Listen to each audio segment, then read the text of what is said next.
നമസ്കാരം. എല്ലാ മാന്യ പ്രേക്ഷകർക്കും വോയിസ് ഓഫ് ട്രൂത്തിന്റെ ഈ പ്രത്യേക പ്രോഗ്രാമിലേക്ക് സ്വാഗതം. വടി കൊടുത്ത് അടിമേടിക്കുക, അല്ലെങ്കിൽ വേലിപ്പത്തിൽ ഇരിക്കുന്ന പാമ്പിനെ എടുത്ത് പറയാൻ പറ്റാത്തടത്ത് വെക്കുക എന്നൊക്കെ മലയാളത്തിൽ ഒരു പഴമൊഴിയുണ്ട്. അതാണിപ്പോൾ എറണാകുളത്തെ വിമതർക്കും മാർ ജോസഫ് പാംപ്ലാനിക്കും സംഭവിച്ചിരിക്കുന്നത് എന്ന് വേണം കരുതുവാൻ. കാരണം കേരള ഹൈക്കോടതിയുടെ പ്രത്യേക ഉത്തരവ് പ്രകാരം ഇനിയും ഒരറിയിപ്പുണ്ടാകുന്നത് വരെ ബസിലിക്കയിലോ ബസിലിക്കയുടെ ചാപ്പലുകളിലോ പരിശുദ്ധ ബലിയർപ്പണത്തെ സംബന്ധിച്ചുള്ള മറ്റുള്ള സർക്കുലറുകൾ ഒന്നും ഇറക്കാൻ സാധിക്കുകയില്ല. അവിടെ ഏകീകൃത ബലിയർപ്പണമല്ലാതെ മറ്റൊരു ബലിയർപ്പണം അർപ്പിക്കുവാൻ സാധിക്കുകയില്ല. അത് തന്നെയല്ല, ഒരു ബലിയർപ്പണങ്ങളും അർപ്പിക്കുവാൻ സാധിക്കത്തില്ലാത്ത ഒരു രീതിയിലേക്കാണ് കാര്യങ്ങളുടെ പോക്ക്. അവിടെ ബഹുമാനപ്പെട്ട ഹൈക്കോടതി ഒരു മീഡിയേറ്ററെ തന്നെ വെച്ചിരിക്കുകയാണ്. റിട്ടയർഡ് ജസ്റ്റിസിനെ തന്നെയാണ് അവിടെ വെച്ചിരിക്കുന്നത്. രണ്ടു ഭാഗത്തുള്ളവരുടെയും വാദങ്ങൾ കേട്ടതിന് ശേഷം മാത്രമേ ഇനി ഒരു തീരുമാനമുണ്ടാകത്തുള്ളൂ. ഏതായാലും മാർ ജോസഫ് പാംപ്ലാനി വിശ്വാസികൾക്കെതിരെ കൊടുത്ത പരാതി ഇവിടെ തീർന്നിരിക്കുകയാ. വടി കൊടുത്ത് അടിമേടിച്ചു. ഇതിന്റെ വല്ല കാര്യമുണ്ടായിരുന്നോ മാർ പാംപ്ലാനി പിതാവേ? ഇത് സഭാപരമായി തീർക്കേണ്ട ഒരു കാര്യം താങ്കളുടെ കുരുട്ടുബുദ്ധി അല്ലെങ്കിൽ അമിത ആവേശം കാരണം കോടതി വ്യവഹാരത്തിലേക്ക് കടന്നിരിക്കുകയാ. ഇനി കോടതി തീരുമാനിക്കട്ടെ എങ്ങനെ പരിശുദ്ധ ബലിയർപ്പണം എവിടെ അർപ്പിക്കണമെന്ന്.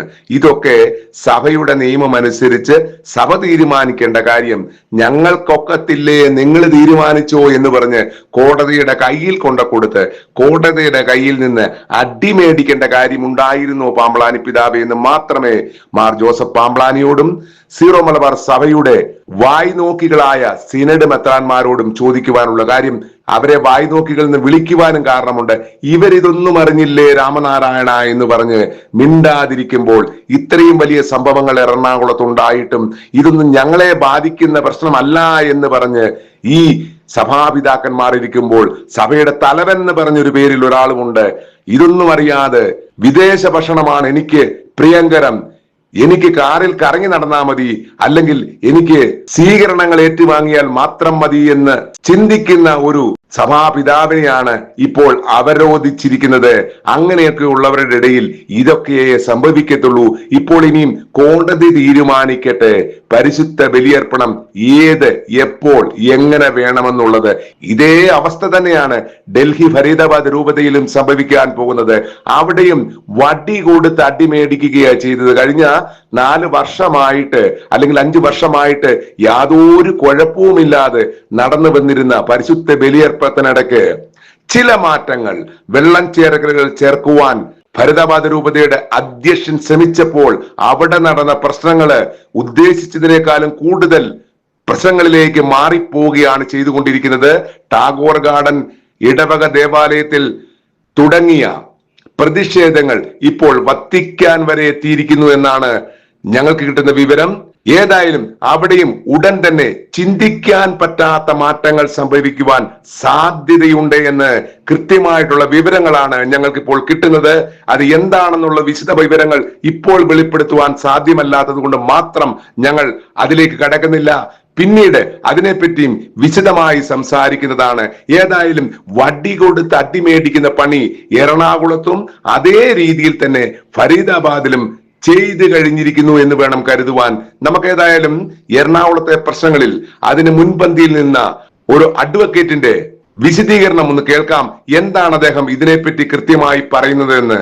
ഏതായാലും ഇത് വിശ്വാസികളുടെ വിജയമാണ് എന്ന് വേണം കരുതുവാൻ. വിശ്വാസികളുടെ വിജയമാണ്, സഭയുടെ വിജയമാണ്.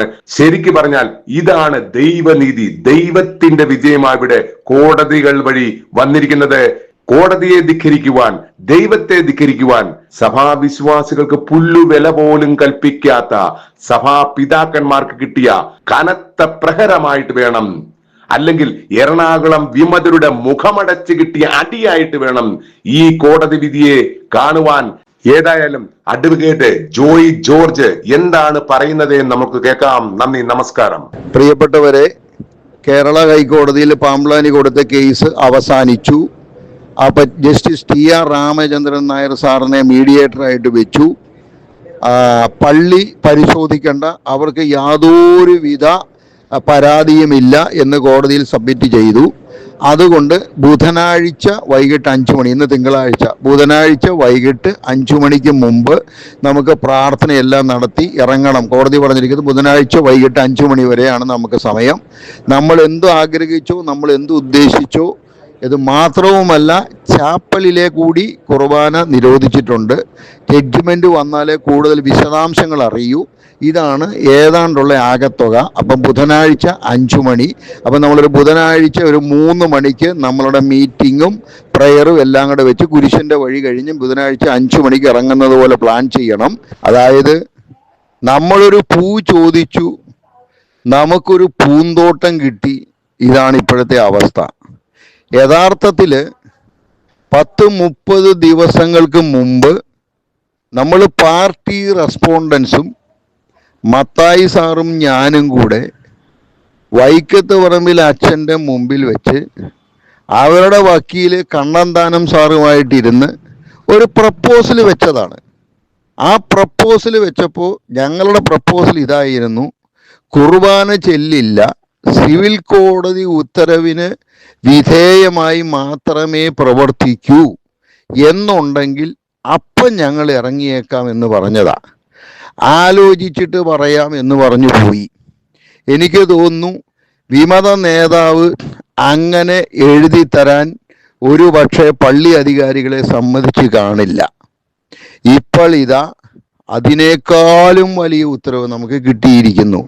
എന്ന് മാത്രവുമല്ല, നമ്മളെ കേൾക്കാൻ സിനഡ് തയ്യാറായില്ല, നമ്മളെ കേൾക്കാൻ തട്ടിൽ പിതാവ് തയ്യാറായില്ല, നമ്മളെ കേൾക്കാൻ പാമ്പ്ളാനി പിതാവ് തയ്യാറായില്ല. ഇതാ നമ്മുടെ സങ്കടങ്ങൾ പറയാൻ, നമ്മുടെ ആവലാതികൾ പറയാൻ നമുക്ക് ഹൈക്കോടതി, റിട്ടയേർഡ് ഹൈക്കോടതി judge justice TR Ramachandran Nair സാറിനെ മീഡിയേറ്ററായിട്ട് വെച്ച് തന്നിരിക്കുന്നു. അതും അരമനയുടെ ചെലവിൽ.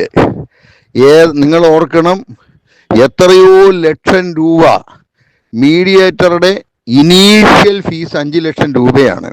സാധാരണ ഏത് മീഡിയേഷനിലും 50-50 ആണ്. അവിടെയും ഹൈക്കോടതി നമ്മളെ രക്ഷിച്ചിരിക്കുന്നു. അരമനയോട് പണം കൊടുക്കാൻ പറഞ്ഞു. അപ്പോൾ നമ്മുടെ സങ്കടങ്ങൾ, കുർബാന ക്രമം സംബന്ധിച്ചുണ്ടായ സർക്കുലറുകളിലെ വേരിയേഷൻസ്, വത്തിക്കാൻ്റെ തീരുമാനത്തിൽ വെള്ളം ചേർത്തത്, ഇതെല്ലാം ആധികാരികമായി നിയമപരമായി പറയാൻ അവരുടെ കേസിൽ നമുക്ക് ഉത്തരവ് കിട്ടിയിരിക്കുന്നു. അപ്പോൾ വടി കൊടുത്ത് അടിമേടിക്കുകയാണ് ചെയ്തത്.